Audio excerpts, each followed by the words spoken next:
Hello ladies and gentlemen, it is a saddening situation when a Kenyan is making 300,000 Kenya shillings or around $3,000 monthly, and at the end of the day be living paycheck to paycheck. What is happening? I have met not just one or two but several people who earn very good income in Kenyan standards but still live paycheck to paycheck. What is the problem? Many people assume that the more you earn, the more you're likely going to have financial issues or financial stress or financial quagmire. People assume that the poorer and the little you earn is going to make you suffer more than the person who is earning a lot. But again, this is not always the case, and that is what I'm going to talk about in this video.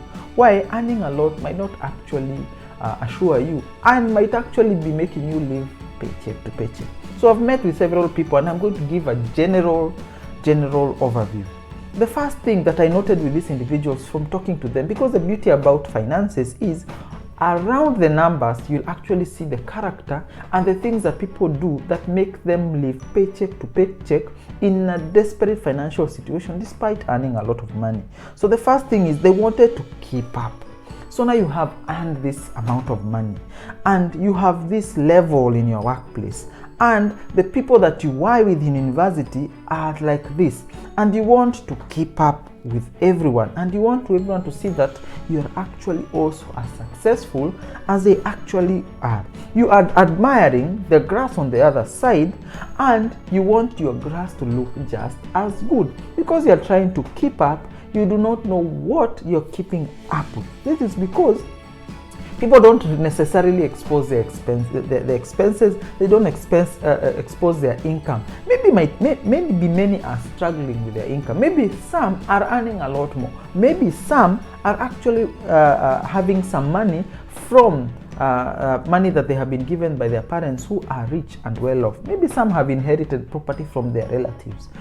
You try to keep up with people, but you don't know whether you are a horse among Ferraris or you're a donkey among Ferraris. So when you try to keep up, sometimes it becomes like a mirage and you end up trying to spend more, buying more cars, living in fancier places, taking your children in fancier schools because you're trying to keep up. And this big amount of money is limited if you spend it in certain ways.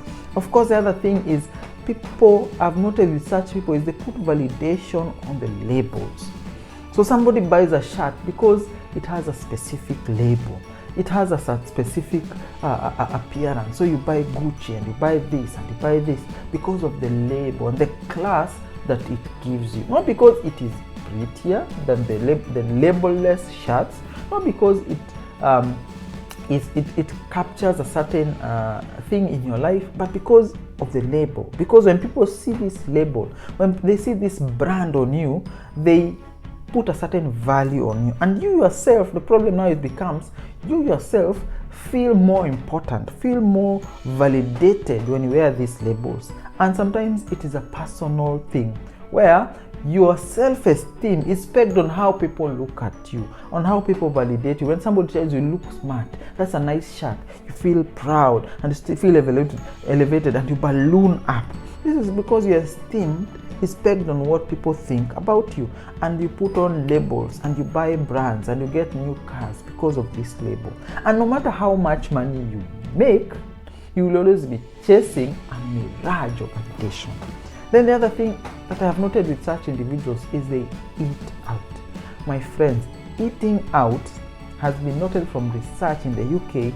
It is 7 times more. If you eat out every day, the costs are 7 times more than somebody who is buying food from a local supermarket and cooking every single meal. So why are you making expenses to be 7 times more than what you would actually spend on the same items that you are buying?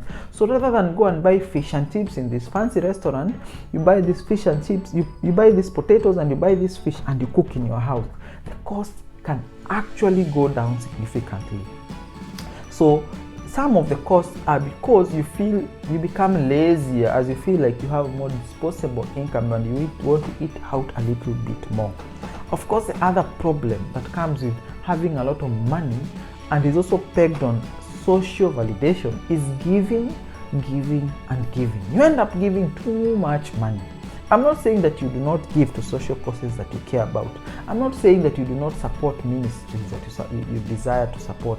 I'm not saying that you do not support relatives that you need to support. But the question would be, if you're going to give somebody fish every day, is it sustainable? Or is it better to teach them how to fish? If you're going to educate every person in your family, even the people who are also employed, then are you helping them to be able to stand on their own? Or will you be that crutch that everybody depends on? The problem with this is when everybody is depending on you. When you are giving too much in Harambes and social contributions, more and more is expected of you. Have you ever met somebody who is angry because of a relative who gave, say, 5,000 shillings and they expected them to give 50,000 Kenya shillings? People have even started planning for your money.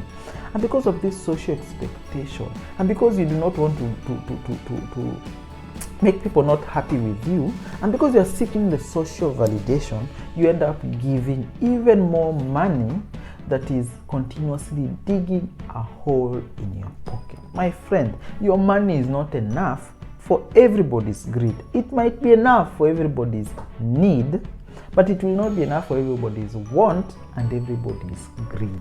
So ensure that you give, but in a sustainable way, to your financial goals. The other thing is debt burden. I have met people that are actually funny. Let me just call them funny. People who take a loan because they qualify for a loan, not because they have a purpose and a plan for which they are taking this loan. You take a loan because you can.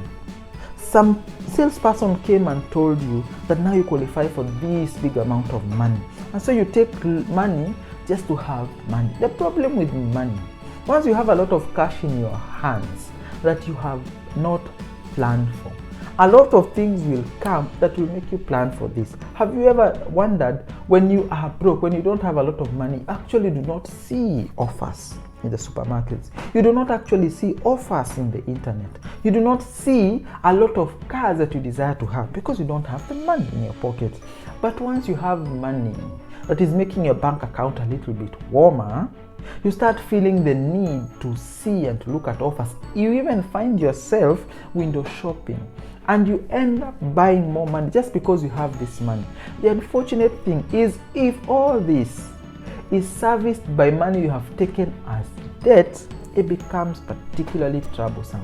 And it becomes even more troublesome when you are thinking and starting accounting for money that is your credit allowable limit in your credit card. So over and above your 300,000, you're now thinking about your 500,000, 200,000 being the amount that the credit company can extend to you through this credit card.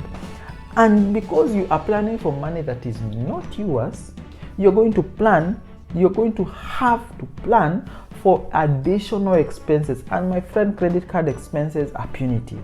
Some as high as 60% per annum. 60% per annum.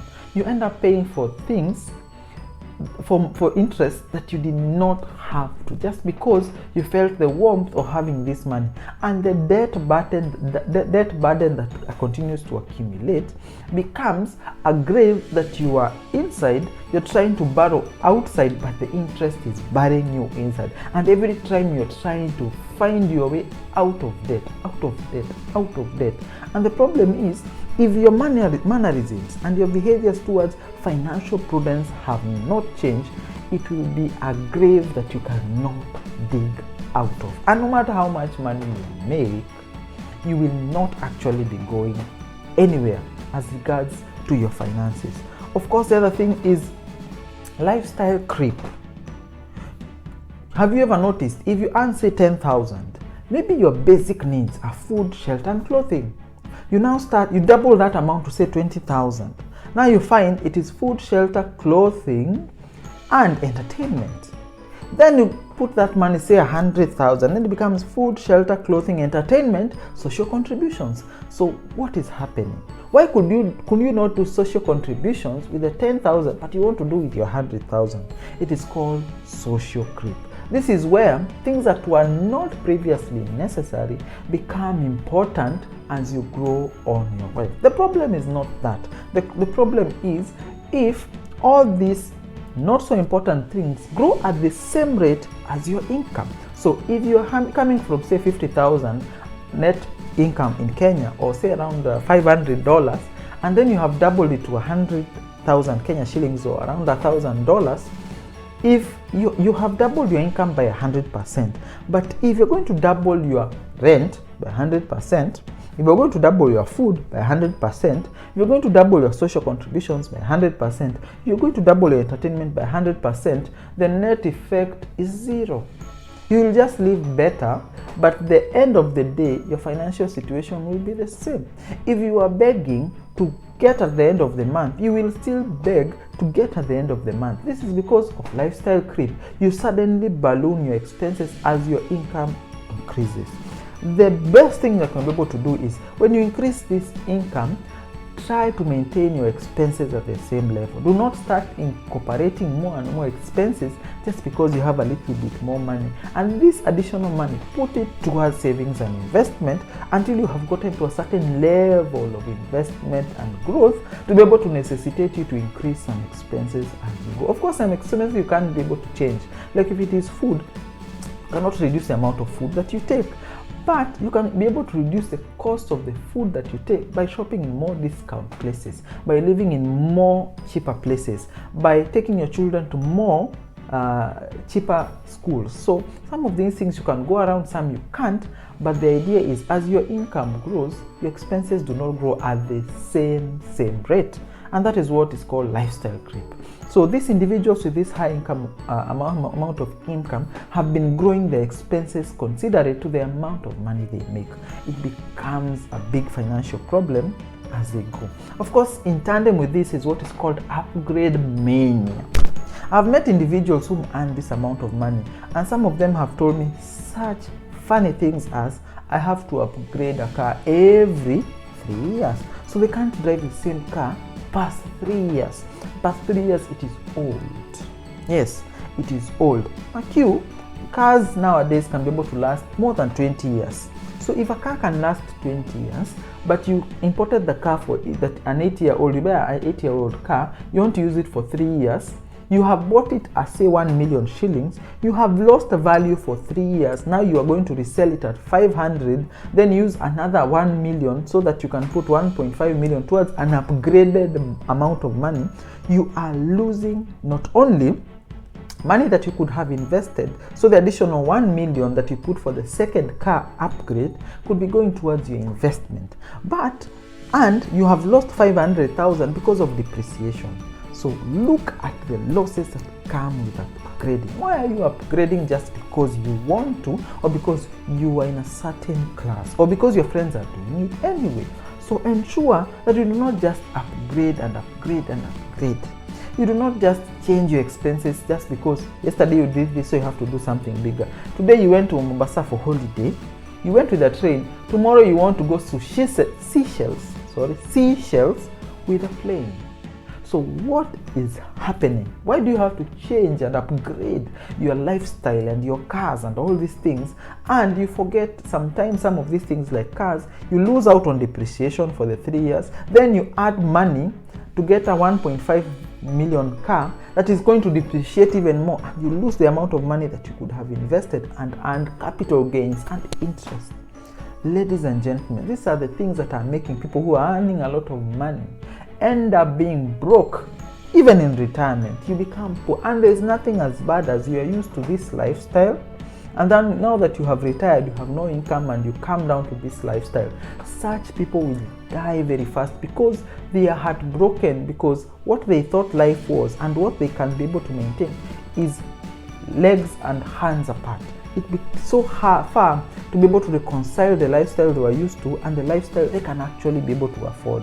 So ensure that in as much as you earn a lot of money, you are also being a good steward of the amount of money that you have, and you are creating value for your future life and that of your children. You're able to assure your children a better lifestyle, and this amount of money does not just come into your pocket and leave as quickly as it came. Hope you're learning, you're growing, and you're becoming better in your financial affairs. Remember to subscribe to the channel, to leave a comment down in the comment section, and to like this video. Give me suggestions on videos you'd like me to do, or if you have any questions, also leave them in the comment section. Thank you and enjoy your